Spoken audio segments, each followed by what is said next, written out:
folks. Welcome back to the iHealth channel, iHealth Radio, with your host, Hurricane H. New day, great show, I would say. All the shows are great, so I can't stay dead in a particular way. But it's going to be a great show because my guest is great, and he's going to take us to something that we may not know about, and again, bring us closer to this type of therapy, I would say. And again, this topic today we're going to discuss has to do a little bit with mental health, and sometimes people we've had so many shows about mental health, as we know, and there's a lot of ways to deal with mental health and anxiety and all these things, depression, and sometimes people need to be in a clinic to get certain therapies and things like that. Obviously we've talked to doctors about protocols and things like that, what happens and the types of issues that people have. But today we're going to talk to someone who actually co-founded, or he's the CEO and co-founder of Ketamine Clinics Los Angeles, and he will guide us through the work that they do and how they how it came in place. To be honest, and we just need to know what's available and why this is particularly a different approach to, I guess, getting folks better. So without any further ado, I have with me Sam Mandel. Sam, welcome to the show. Hey, thank you for having me, Hurricane. It's nice to be here. Oh, it's a pleasure, man, and definitely, like I said, I kind of gave a brief introduction, but there's a lot more to you and to the work you guys do. So let's talk about your story, because I think you and your dad kind of put this in place and created this particular clinic, but you do have a little bit of a background in the area itself. So let's talk about you, and then we'll go there, to the clinic, concept. Sure. So yeah, I'm the co-founder and CEO of Ketamine Clinics Los Angeles. We've been providing IV infusions of ketamine for a decade now. We just celebrated our 10-year anniversary this month. We're one of the first clinics in the country. I'd love to talk about the treatment, what it is, how it works, et cetera. But to your point, kind of taking a step back and who am I? Um, you know, I came to this work through personal reasons. I have a lot of friends and family, unfortunately, have struggled with mental health, with addiction, people that we've lost to suicide, both friends and family. And so it's personal work. And I was 12 years old when I started volunteering for a teen-to-teen suicide prevention line, where I took calls from kids a couple days a week after school who were in crisis. And that was my first foray, if you will, into mental health in a way, working in mental health. Growing up, I was the person that, I was the kid the kids went to when they couldn't talk to the adults about stuff and didn't feel like there were other kids who could get it or understand. I guess I grew up fast and I was comfortable having difficult conversations that most of my peers weren't. And it's always been that way. Oh, well, it's I'm listening to you, and it's pretty interesting that you started way early in terms of being, I guess, involved in this work. And the Mhm. one thing that that you talked about, teen to teen, and that is something that is becoming more and more, I guess, really just in our face, and it's on reality. Teenage suicide is high. It's crazy, like, just to even think about it. I actually have my son's, friend took his life, and we're talking about someone who was 15 years old. So I Sorry to know hear how that. that it is unbelievable. And I personally have, suicide in the family as well. So I can relate to it is devastating to know someone is getting to a point where they take their life away. And unfortunately, there are sometimes signs, there are no signs, and it's just what it is. I think we all have to do our little fair share to help in hopefully preventing this, tragedy from happening. Many times, and I've had so many discussions, around addiction and mental health, where people actually get those tendencies of, I guess, just suicidal thoughts, right? Ideation, and people get a little bit into that point where of desperation, and they just want to end it all, and sometimes just because they don't have the resources and the help. So I love what you said, that you started early on to try to help and be part of this, to create a solution in that matter, right? And Yeah. so let's talk about how how did that transit, in terms of the lifespan. You're talking about teenagers, so it took a little minute to actually get the clinic, in play. How did Oh, that for work? sure. Look, the traditional model in this country of treating people, but not just within mental health, but healthcare in general has failed us, is failing us. The Western model in the United States is a failed model. We spend more on healthcare than like the next 10 countries combined, and we have exponentially worse health outcomes. It's embarrassing. We have all this money, technology, smart people, but our system is geared towards profits, not health, and people are suffering and dying as a result. And with mental health, the traditional treatments have failed us with negative side effects, very mediocre solutions for relief, if any. The number of people who are treatment resistant, and there's people that are just desperate for some sort of help, for a solution, for something that works. And ketamine infusion therapy is one of these solutions. It really works in a very different way, both psychologically and through the neurochemical processes in the brain, the mechanism of action, the way that it affects patients, the way that it works is very different and unique from really everything that has come before it. And so it works when nothing else does. And I'm excited to be part of offering something that's innovative and progressive and that offers real hope and healing to people. And there's such a huge, huge need for it. Well, thank you, Sam. I love the idea of innovation and innovative, concept because, as you said, I mean, we are in probably one of the best, or at least has been the best or greatest nation. But that's a questionable now. A lot of people can probably say, what are you talking about, hurricane? We have lost a little bit of that. But nevertheless, that we're still ahead in a lot of areas. But you're right, we are in a system that is more about, as you said, profit. Now, there's nothing wrong with profit. Business is always good to have, but not on the depends and on the Yeah, demise of but not at the life. cost and not at the Uh, expense of yeah. people's lives. I mean, look, if we were the most profitable in healthcare, but also number one in health outcomes in terms of actual chronic disease prevention, reversal, life expectancy, in child in birthing rates, survival rates among newborns, great. Make the money doing the good work and lets everybody win. You know what I mean?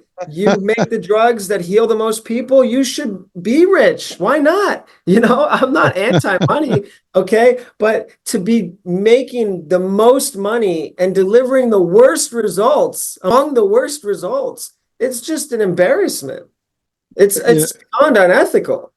Well, Sam, I do appreciate you being as honest and open about this, but it is reality. I mean, you're right. I mean, that's that. I mean, to your point, that's what we would love to have, best outcomes, best results, and yes, if they translate in great profits, why not? It's a good match, it's a good marriage. We'll love that. That's actually the ideal scenario, but it's not.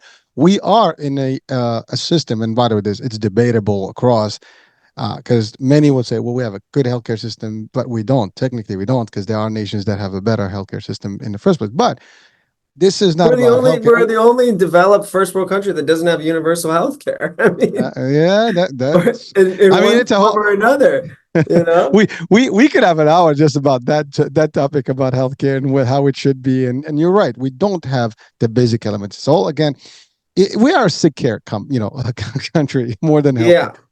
When you're sick, we take care of business, but we don't go to the root cause of problems. And by the way, this is a theme that comes up over and over in discussions, whether I have discussion with fitness folks or wellness folks, nutrition and medicine, realms.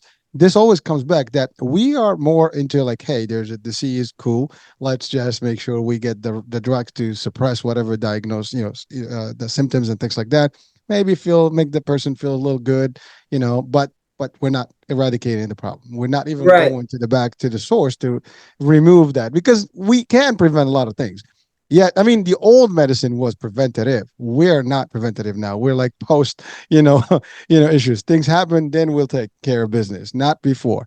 And you're right. And in the mental area, we have so many reasons why we're just basically declining rapidly across every single age line, I would say.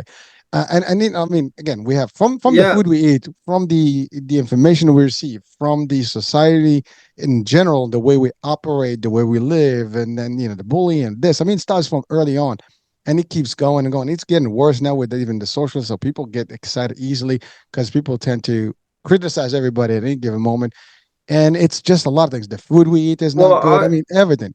yeah, I mean our generation is the first one. They're saying the life expectancy is estimated to be shorter than that of our parents. I mean, we're going backwards. We're regressing in terms of human progress and advancement. I mean, we have all this AI and technology and you name it, we're so advanced and sophisticated, but yet we're going backwards in terms of life expectancy and quality of life. One in what is it? I think like 1 in 3 Americans has is obese or has diabetes. Like, I mean, it's incredible. It really is hard to wrap your head around. And if you live in a big city like LA or New York or a more progressive city, you might be in a pocket where you're among a more places, parts of Miami or whatever. You might be more of a fitness crowd or a healthier or more affluent crowd that might seem healthier. But the reality is most of the country is extremely sick. It's really sad, and people are really looking for guidance and support and resources, and they're not really getting very good care.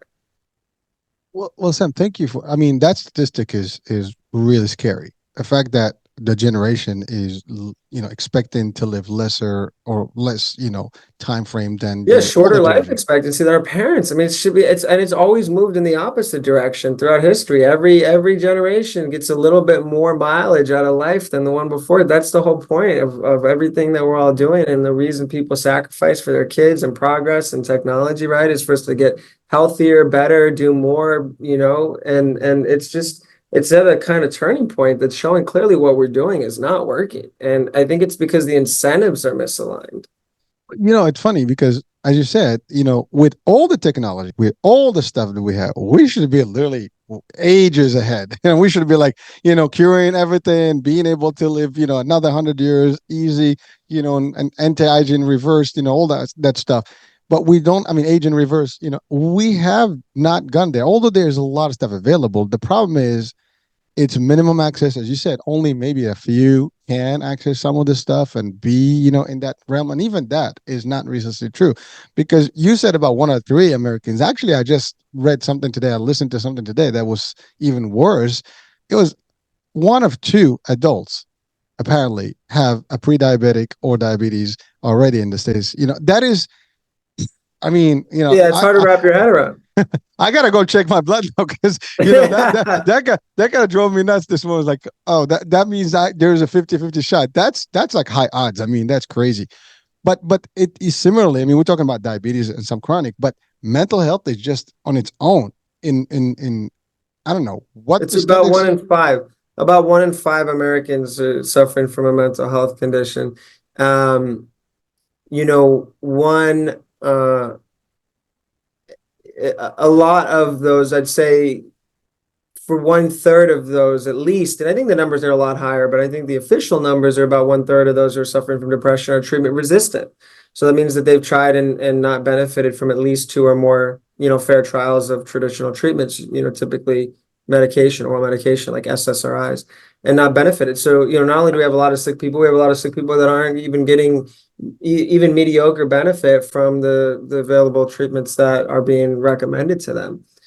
It's a real crisis. And also to your point earlier, and again, honest, sincere condolences for your you said it was your son's friend who had committed suicide. I mean, it's awful. And the teen suicide rate and depression, mental health issues among children and teenagers right now has gotten much, much worse than it was before. I think they're the fastest growing group in terms of the increase. By the way, suicide has gotten worse and gone up across the board for everyone. over the last 20 years in a way that's pretty scary. And it has grown fastest among that demographic, among teenagers. There's a lot of speculation as to what's contributing to that. Is it, smartphones and social media and, the internet and stuff like this? I think those are all, big contributors among other things. But at the end of the day, regardless of why it's happening, we should be able to get our arms around this and be doing something to move the needle in the other direction, and it's a problem. It's a big problem. More than 45,000 people complete suicide in the United States every single year. More than 45,000. And that number just continues to increase. And by the way, that's the official count of that are irrefutable suicides that are proven as such. It doesn't count the maybes. There's a lot of maybes, the people who overdose on drugs that maybe they did that on purpose and it gets called an accident, but they actually took a lot more on intentionally with the goal of not waking up. People who just take off their seatbelt and decide to drive their car off a bridge or into a tree or something and hope that that's the end of that. And they don't get counted as a suicide. They get called a car accident. Somebody drinking themselves to death and think, oh, well, that was just too much alcohol poisoning. So I think the number is way higher than 45,000, but that is the count, and it's a problem. Sam, one life is one too many, right?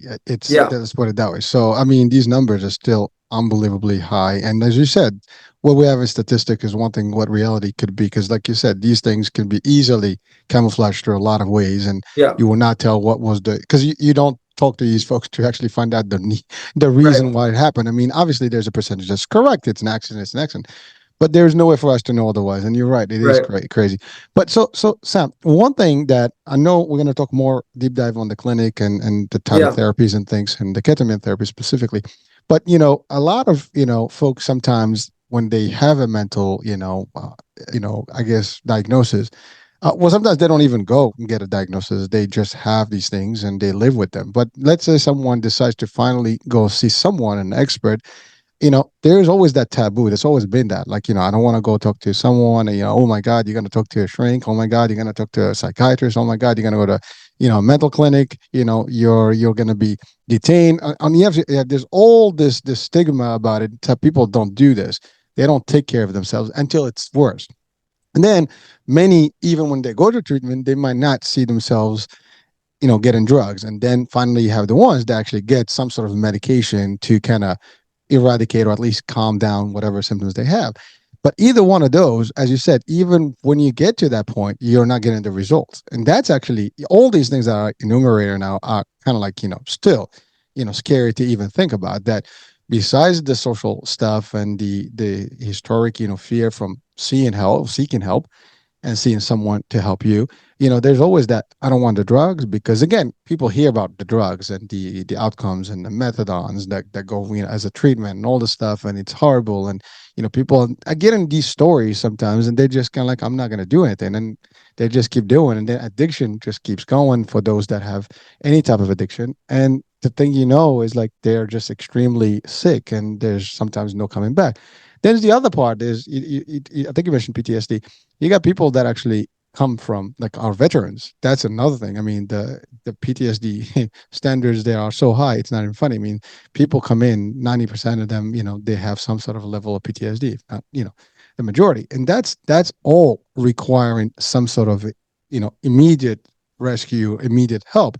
But we're not getting that. People are not getting exactly what they need, and it's tragic. Now, I love that you did that created a new way, an innovative way, and that's what we're going to highlight today specifically. So what kind of really patients do you get? I mean, do you get them in an early stage and an advanced stage, or is it post all the other, level when they just basically are in a complete desperation?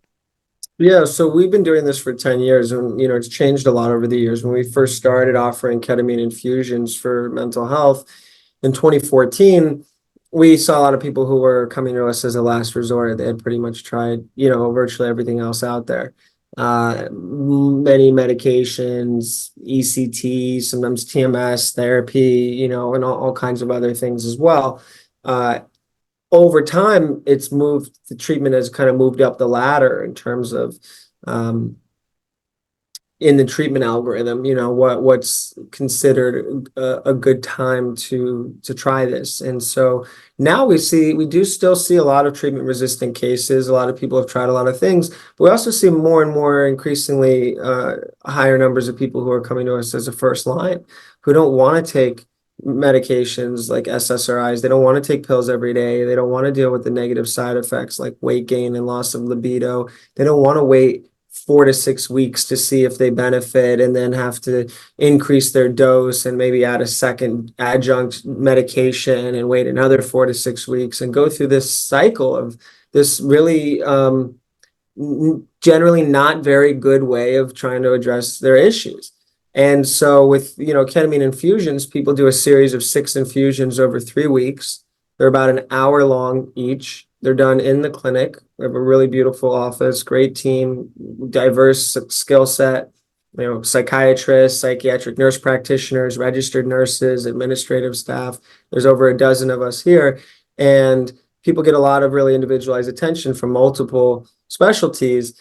And in 6 visits in 3 weeks, they feel great, often in much less time than that. Typically, within 1 week, people start feeling better. So this treatment works more quickly and it produces a better quality of relief. People usually feel really, really good and have a restoration of a sense of self and pleasure, more compassion for themselves and for other people, and just feel good. With the SSRIs and often these other drugs that people are taking, MAOIs, SNRIs, mood stabilizers, etc., people feel like a shell of themselves.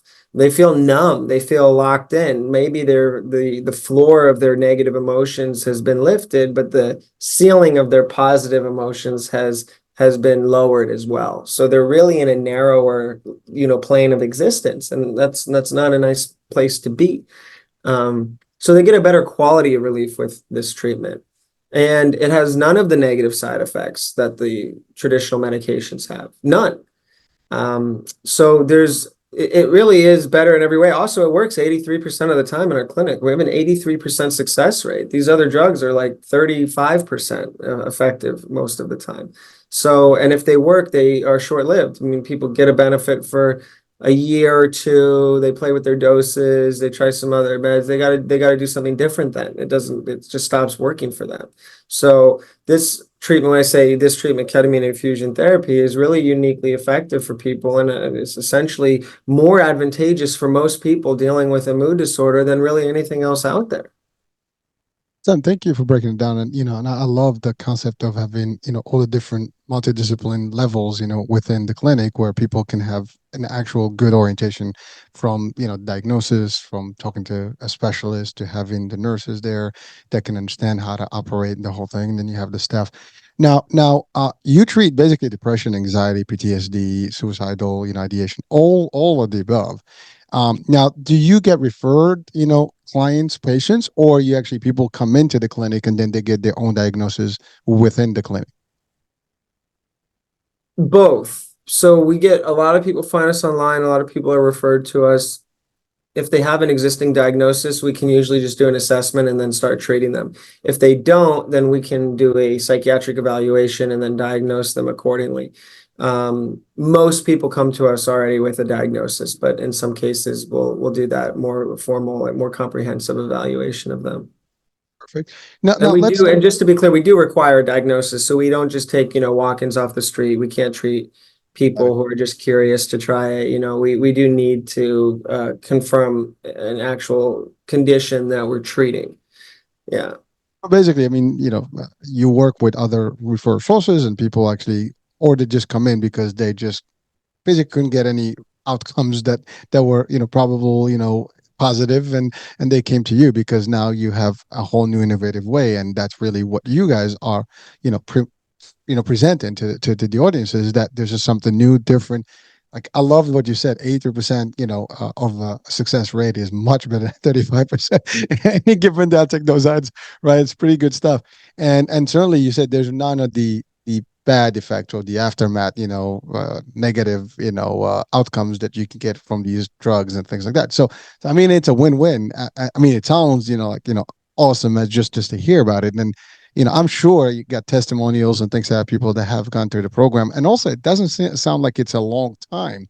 You're talking about a few weeks, of treatment, and then they basically are pretty much good to go for, the rest of their life, hopefully. Now, I'm sure there's some sort of follow up that takes place, here and there to make sure that they're, always on point and things that happening. Am I getting that correct?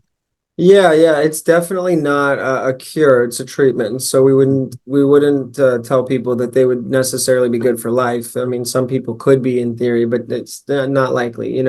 Life is gonna kick you around. You're gonna lose Of course. a relationship, you're gonna lose a loved one, you're gonna lose a job, you're gonna have challenges, issues with things, existential crisis, you name it, whatever. Things are gonna come up and you're gonna have issues with anxiety, with depression. That's just natural, really. Generally, those things can be short-lived, situational. People can kind of get through them and get out of them. But especially for somebody who's dealing with a mental health condition, it could be triggering or kind of put them back into a spot, or just frankly, their symptoms could come back at some point, even if those other kinds of circumstances that I mentioned don't happen. And so that's okay, and that's quite natural. And when that happens, people do come back for follow-up treatment. And it's usually just a pair of boosters, we call them, for maintenance. And it's one or two infusions, generally two infusions a day or two apart. And that is going to extend their initial benefit. And when they come back and how often really varies widely patient to patient. It could be 2 to 3 months later on average that they would come back for two infusions and they would get another, 2 or 3 months out of that. Or it could be 6 months. It could be on the long end, 2 years. And we've had a number of patients who have either not come back at all because they felt like they got what they needed and they were good. And we've had a number of patients who have actually come back after 2 years and said, just from one initial series.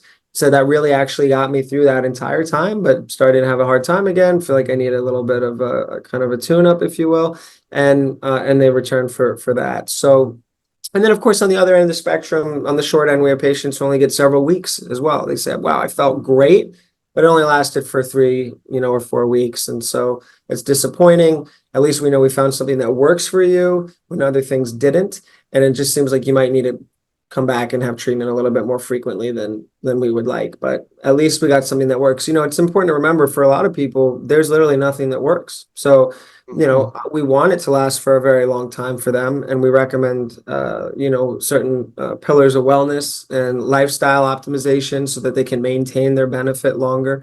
But at the end of the day, even if it doesn't last as long, if it works, we definitely consider that a real success for that person.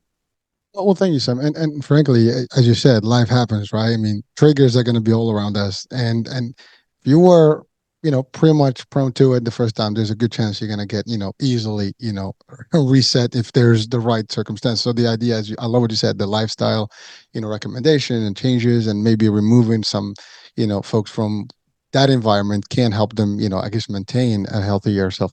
But now, Sam, I get the therapy, the infusion, those are clear, but well, what is ketamine? I mean, ketamine. How does that work specifically?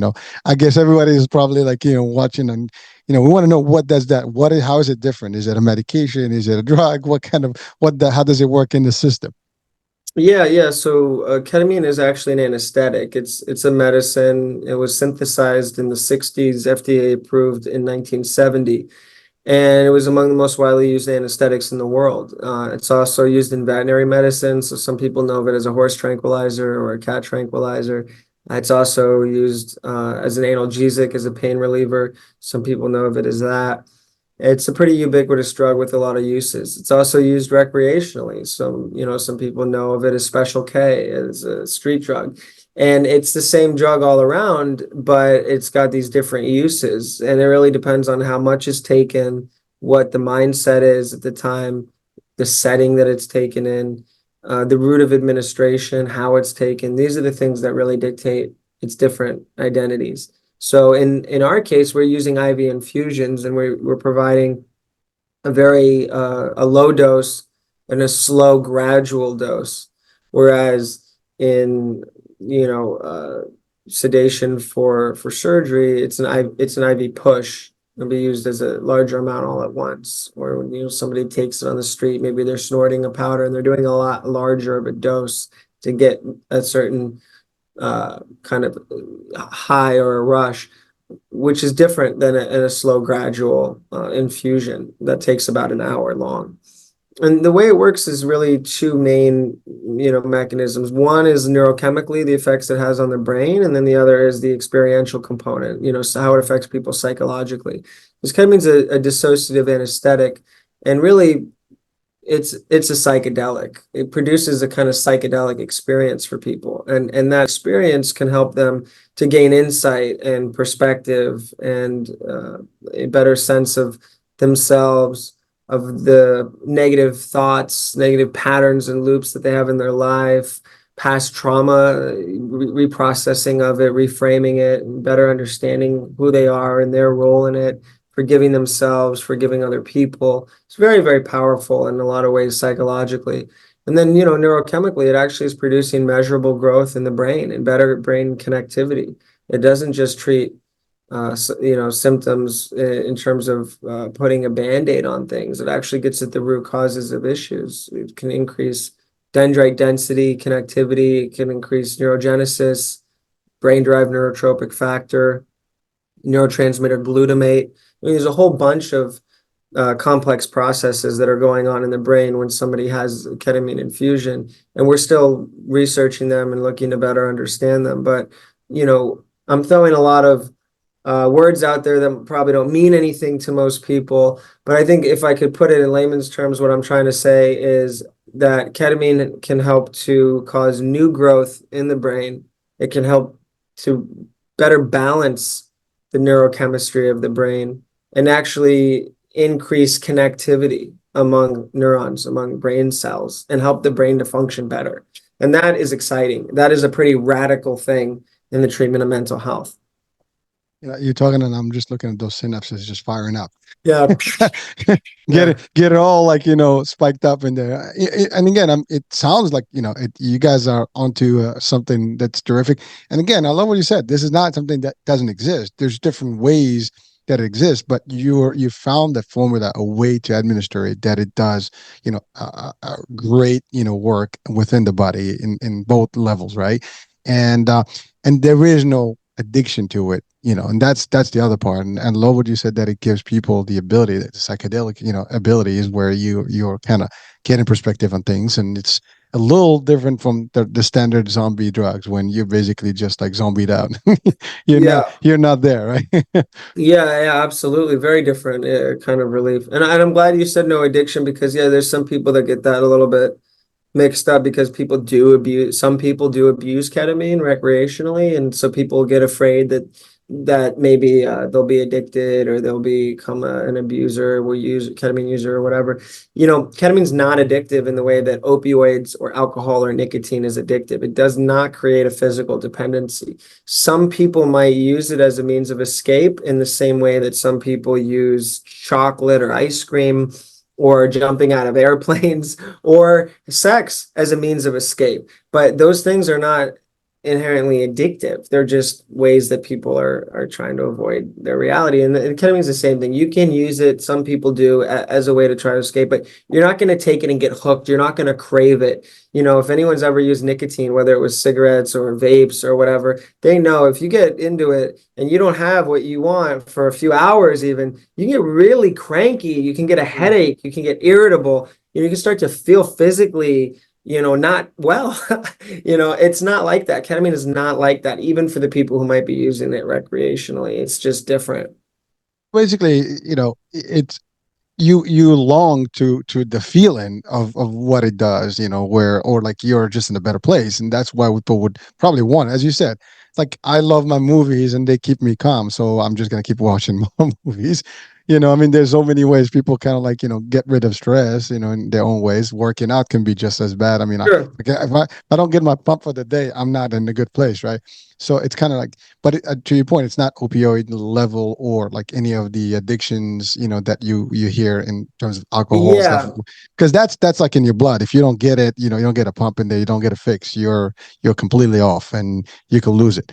In this case, that's not the case. So I appreciate it. And again, I just wanted to clarify that about, because again, addiction is usually what people are afraid of. Like, what is this? But like, because I mentioned methadone, right? So people, it's like to weed out from drugs, you get into these things, but there are a lot of discussions about whether it's worth it, is it not, is it going to help, is it the opioid, problem? And so all these things, are in the minds of people that are watching or listening right now, or at least, you know, and that just one thing I want to, just give to the audience is that you might be not the one specifically affected by any type of drugs, but in our world, you will come across people in a day-to-day life. Doesn't matter where you are.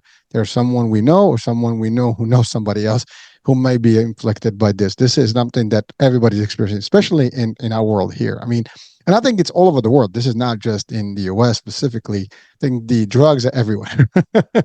Yeah. So you have protocols, and now let's say someone finishes the treatment, and there is a follow up, of course. Now, are there any, I guess, specific programs that you put them in terms of like just getting better? I know you said about the lifestyle. So what that looks like actually?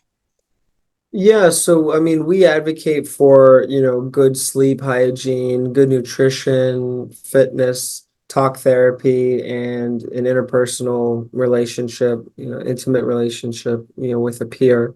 Those are kind of the five main pillars. And, there are other things we can recommend as well, like, mindfulness, meditation, things like that. But the others are really the kind of core essentials. And so we advocate for that for patients to get involved in talk therapy and to really take good care of themselves to be able to maintain a good benefit long term. Those are the big ones that we recommend. And then, we monitor people, we follow up with them, we continue to show our care and our support, and obviously, if needed, booster infusions for maintenance. Thank you. So, Sam, you do also offer psychiatric medication management and, as you mentioned, TMS or transcranial magnetic stimulation. Yeah, Did I? correct. Yeah. So, can you expand a little bit on those things as other services that are Yeah, available? Yeah, so after, a decade of really specializing in just ketamine infusions, we decided to add some additional services. So about a year and a half ago, we added psychiatric medication management, which is just general psychiatry, and, management of people's prescriptions. And we did that because for two main reasons. One is we wanted to provide more comprehensive care, and there were people that were needing that service and, not offering it. We could only refer out. They would often have to wait a long time or pay a lot of money or not get good care. So now we offer it in-house, and we're able to do it quickly and in a cost-effective way. So we went in network with insurance in order to do that. So we now take 10 of the largest insurance networks in California, and that really helps people who don't have a lot of cash for treatment to be able to still get help. Also, we can really cover all aspects of what a patient might need instead of just giving them ketamine and then someone else just does their meds and someone else just does their therapy. And then that care team is kind of fragmented and they don't really get as much of a benefit as if most or all of that was done under one roof, right? With that kind of collaboration around that person. Um, and then, we've also just found that even though, ketamine does work better for most people in most cases, these other medications are still relevant tools. They still have their place in the treatment process for people, and some people still really need some of them. Also, a lot of people might want help getting off of these drugs. And, so then we have people who can help to kind of wean them off. And then we've also added a transcranial magnetic stimulation, which is an FDA-approved treatment for depression and OCD, and it is using, magnetic waves to stimulate parts of the brain that are underactive due to depression, usually in the prefrontal cortex, dorsal lateral prefrontal cortex.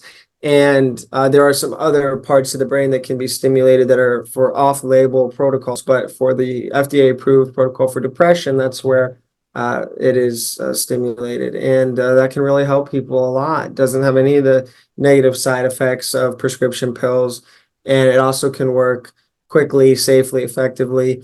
It does take longer than ketamine and is more of a time commitment, and it takes longer to see results. So usually people are coming in every single day for 6 weeks. So it is a little bit more, time intensive, but insurance covers it. And so that's a great advantage to it. And that's something that has really been good for a lot of people as well. Well, I as you were talking, I was like really getting a nice little smile because I'm an insurer by trade. And Uh-huh. and I know it's always difficult and the cost is always going to be a question. I think you beat me to it because I was Yeah. going to ask, like, Yeah. what happens to the cost, because these things sound expensive. But I love that you said that you are part of the networks and the major, carriers out there, you take, which means that people will have access. Now, does that also apply to people with Medicare and or Medicaid, or both, or did this is just private commercial insurance only? We do take Medicare. We don't take Medicaid. Oh, that's fine, again, but that's great to Yeah. know because I mean, I live in the Medicare space and Medicaid space, so Okay. that's always Yeah. like a question that I ask, because Medicare obviously is the it's a different product itself compared to Medicaid, and one is it got it's more like income based or resources. The other one is more about age and or disability. So just for those folks that are watching and listening, so Yeah, and I'll different say, groups. I mean, taking Medicare is a lot of work. It's I know. yeah, it can be difficult, but we do it because there really is a great need in our area for mental health services that are good that will accept Medicare, and so we take care of that population. Yeah. Oh, listen, yeah, that's great to hear. I mean, that's usually, I mean, those two areas are usually like, now I'm assuming people can also self-pay if they don't have Sure. insurance, whatever, No you know. problem. Yeah, I mean, again, now it is a clinic in Los Angeles only, right? That at least for now, that's For what now, we're, yeah. yeah. We have one location in Culver City in Los Angeles, so on the west side of LA. And I think we will have other locations, though most of them to start will be around the LA area and probably then beyond in California. We'll see if we decide to branch outside of California. I guess anything in the future is possible.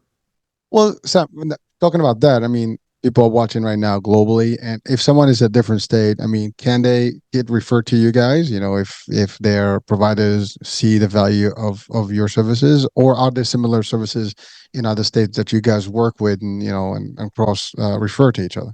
Yeah, they don't even need a referral. I mean, we'll take anyone who's a good fit that we assess as a good fit if they want to come to us. We have people, I mean, I just saw one of our patients the other day is coming from New Zealand. We have people Wow. come from all over the world, so yeah, if you want to travel, that's fine. It used to be much more common than it is now, as there's more clinics than there used to be, more ketamine clinics. So more people are going to places that are closer to them. But a lot of people still know because of our reputation and the quality of the work that we do, people would rather come here and travel to us, and that's always an option if people have the means. All right. Well, listen, I mean, that's awesome to know that you are open, and I love the idea that there's no referral required. Now, I'm assuming from the insurance side, you need authorizations for these services for mental health, right? Or I guess there's a refer and authorization process. Yeah, so ketamine is cash pay, so there's no issue there with that on med management. Also, no real issue with that. It's pretty straightforward as far as a patient coming in. TMS does have a lot more paperwork around it, a lot more requirements to meet. There is a pre-approval kind of prior authorization process, getting people cleared. There's a lot more criteria that needs to be met before insurance will pay for it.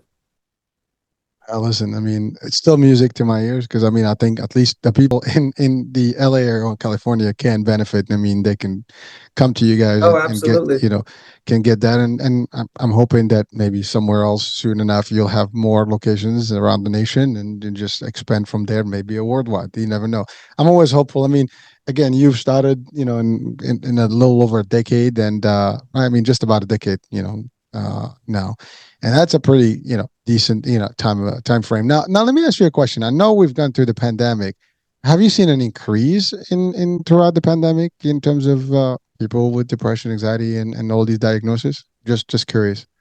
Yeah, definitely. At the height of the pandemic, instances of depression and anxiety, doubled and tripled. Um, Substance abuse, child abuse, spousal abuse, all, doubled and tripled. I mean, everything went way up. I think it's probably, normalizing a little bit, but there's still a lot more. I mean, everyone has a kind of collective PTSD from everything we've been through. We all are most of us are dealing with heightened levels of anxiety, especially social anxiety, and people still haven't, a lot of people haven't really quite returned to normal, whatever that means, whatever their normal is, you know. New And normal. yeah, so sick of that phrase, the new normal, the new normal. Like, Yeah, what's the old normal, right? yeah, yeah. I don't know, but yeah, I mean, there's definitely, I think, you know, that's the silver lining of the pandemic is that mental health issues are much more relatable and widespread. It's really bad that they're more widespread, but I guess again, the kind of silver lining of that is that it's less stigmatized. More people understand and can relate firsthand to what it means to be crippled by anxiety, to be dealing with a lot of issues around PTSD. I mean, there's a certain level of understanding and destigmatizing that's gone on and that's going on now that I do think is really beneficial for people to be able to reach out, get help, be understood by those around them, and also to understand the people around them. Thank you, Sam. Now, quick question. Age groups. I mean, do you pretty much work with variety of ages, or there's a limit, as to who can? I mean, maybe not children, only adults, or it doesn't matter. Our youngest patient was 9, and our oldest was 94. We've seen everyone in between. Typically we don't treat children. We do make exceptions sometimes. Generally it's 18 and up, and I would say most patients are in the 18 to 65 range. But those outliers I mentioned, we've had, you know, a couple that are at those more extreme ends of the spectrum on both sides. And at the end of the day, we're here to help people. Well, I have to say, as the CEO of such an operation, and just how does it feel? I mean, to be able to help all these people, man. It's got to be a great feeling that you are. I think you live in what we discussed earlier, which is making good outcomes while still managing a business is a good balance, and it's a good way to actually feel good about what you do. Absolutely. I mean that's the thing. I would say, you know, you don't have to you know, like there's this idea that like you either have to be a good person or make money and you can't you can't do both, you know. It's so ridiculous. It's just yeah, you can absolutely have a viable, successful business and do right by people and provide great care and really, you know, strive to deliver value to people and profit. You don't have to choose between those two things. That's the one thing I wish more people understood and embraced, frankly. So just another question, what is maybe some story that you can share with us of one of your patients that really just kind of like, you changed their world and they just cannot thank you enough? Is there such a story? I'm sure there is, but Oh, countless, countless. Yeah, I mean, so many come to mind. I mean, we had a patient who was very treatment resistant, had tried all the medications out there, had 2 rounds of ECT. ECT caused permanent memory loss for her. She forgot how to write her own name. She forgot her own wedding day. She lost a lot of really important memories. Of course, that made her symptoms, her condition even worse because now she's feeling like terribly depressed and is not able to function as well. And she was very treatment refractory, treatment resistant, had really tried pretty much everything. When she came to us and had infusions, and from her very first infusion, she immediately felt the weight lifted. She felt the fog clear. And the mean, nasty voice in her head that was playing this negative self-talk disappeared and has not returned since. And she is thriving. She's able to be a great mother again. She's able to be a great wife. She was a very talented opera singer before she got so debilitated by her depression that she was unable to perform anymore. After her infusions with us, she was able to return to singing and performing. She started an opera company. She produces, directs, and stars in her own shows and is super talented, successful, loving life. And she still comes in. I swear, I'm not making this up. I saw her today, literally out in the waiting room today, and said hello to her. And she is an inspiration and she's living an amazing life. And life is not perfect. And she still has bad days and she still needs follow up infusions. But this saved her life. And I mean, it's like the greatest feeling in the world to be a part of a team that can produce that kind of results for people, and not just for them, but with them, that can support them in getting that result for themselves. Because we empower people to be part of the healing process for themselves and to get their own healing for the divine healer within themselves to be a part of the process. We're not fixing them. We're not doing this to them. We're not doing it for them. We're doing it with them. Well, Sam, thank you so much for sharing that. I mean, that's a very heartwarming, story there, and I mean, it's real, and I love what you said. I mean, when you know that you've made a difference in somebody's life, and you really give them a second shot at their who they were meant to be in life, and they are doing that, and you're helping them, going through it, and they're thriving. So, thank you. Now, I have to say, you're in LA. I mean, you're talking about Hollywood, and a lot of stress stuff out there. So I know that there's some celebrities and other people that are just going, in a tough, world out there. I mean, it's pretty difficult. So your work is just needed there, as much as it's probably needed everywhere. But I'm sure you're going to have a lot of, folks that may be needing the work, and certainly you probably have treated some folks. Of course, obviously we're not asking who they are, but I know that that is a very, I guess, high need area, if you don't mind. Yeah, I'm not talking about celebrities. I mean, even people in general. It's LA is a very dense, city, just like New York. And I think we all need some level of assistance, at any point, because our lives, just have too much bombardment with everything around us. So, absolutely. Yeah, all right. absolutely. Well, Sam, listen, we're coming to the end of the show. I think you've covered quite a bit of all the technicalities, all the things, and all the merits of the work that you do. And I mean, I really thank you so much for being with us. Is there anything you want to leave our audiences with before we close our show today? Yeah, I just want people to know that I want people to know that there's hope, that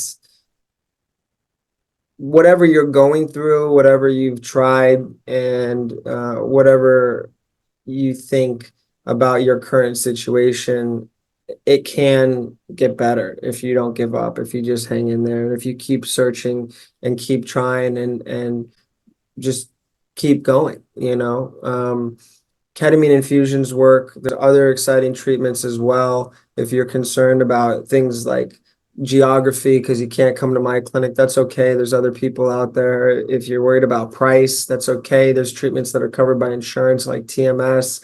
If you're whatever reasons why you think you're a lost cause, I just want to tell you you're not.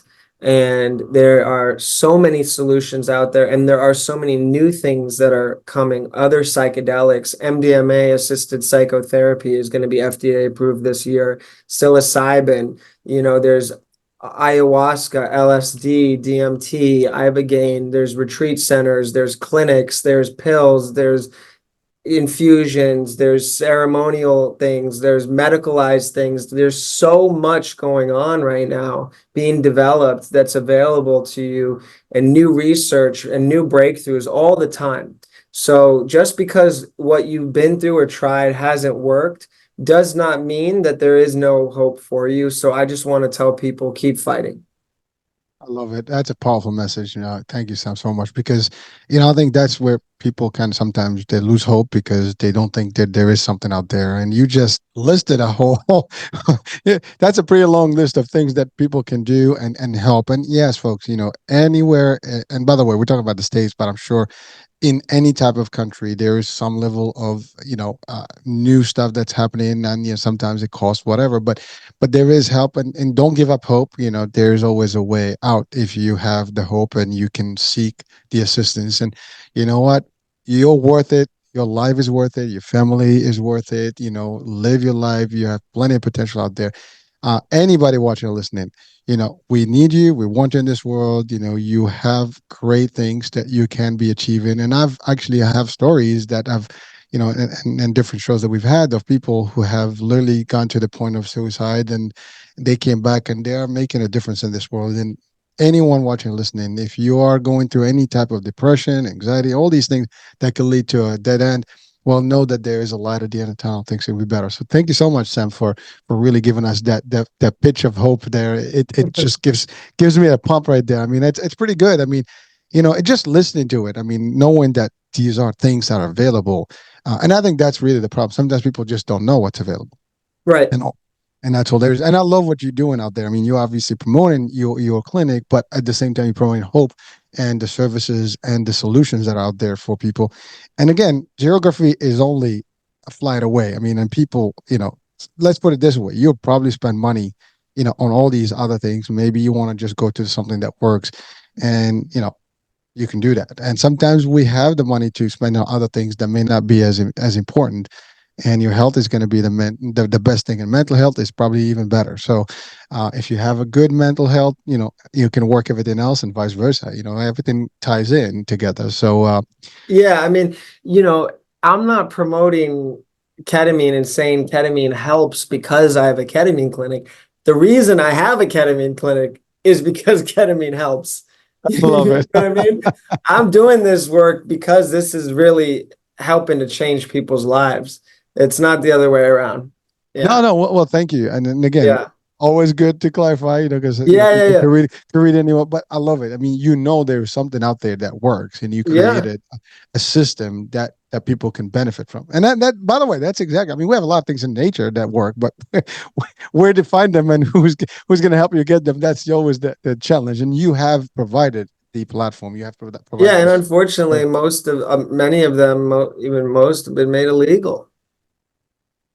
Yeah, and I mean, I have to say, you're in California. I mean, your laws are pretty tough, man. Yeah, you know, and in the US in general, I mean, cannabis, marijuana is still a Schedule One drug federally, despite the fact that the majority of the states have legalized it for recreational use. It's still Schedule One federally. That means in the scheduling of drugs, that means that is the highest level, like with heroin. We're talking about pot, meaning that it is high abuse potential, high addiction potential with no medicinal benefit. That is insane. Today, in 2024, that's the law. It doesn't make any sense. it's funny because that true story, Simon. I know we're about to wrap up, but in the insurance space, I had kind of like wanted to get the some cannabis approval or CBD things like that into our benefit design, because we wanted to maybe tackle the opioid crisis, and maybe tackle the pain management for our seniors and the cancer and all this stuff. And in the state it was easy, but you can't get it through because the feds have not approved it. It's not Medicare approved yet. So there you have it. I mean, and that's really a challenge. I mean, maybe Medicare advocacy groups and things like that can actually talk about this and make it, even if it's not the cannabis level, but some of the components like the CBD and all these things can be. And again, these are the things that unfortunately not happening yet, but the states are getting there. So at least from the state level, you have some leeway. But you mentioned FDA, which means that those are the things that have been approved already federally. So at least that's a good thing. But again, we're a long way from home, when it comes to these out, solutions. And certainly, it's just a matter of time, hopefully sooner than later. All right, man. So, Sam, thank you so much for being with us, man. I had a terrific time with you, dude. I enjoyed Yeah, this likewise. discussion. Yeah, Hurricane, thank you for having me. I appreciate it. Now, my pleasure, dude. And folks, there you have it. I mean, we've had great discussions today, about, what's available. If you're in the LA area, you know where to go. If you know someone that needs help, you know where to send them, and it's available. It's covered to a degree. I mean, you have a way out, folks. So let's not hope. And if you're around the world, maybe if you are a provider somewhere, or a business person, maybe there's something you can do somewhere else around the world. I don't know. Maybe you can open a clinic, maybe contact Sam, and you guys partner up and open up around the world as well. There's opportunity there, folks. I mean, you're the expert, somebody else wants to have the expertise, maybe you guys can collaborate. That's another thing. I mean, this is a network opportunity where people can actually help each other to help others, and there's always a good feel about that when you do it. So that's it, folks. American Age. We'll be talking again. New day, new show, topic. Bye for now.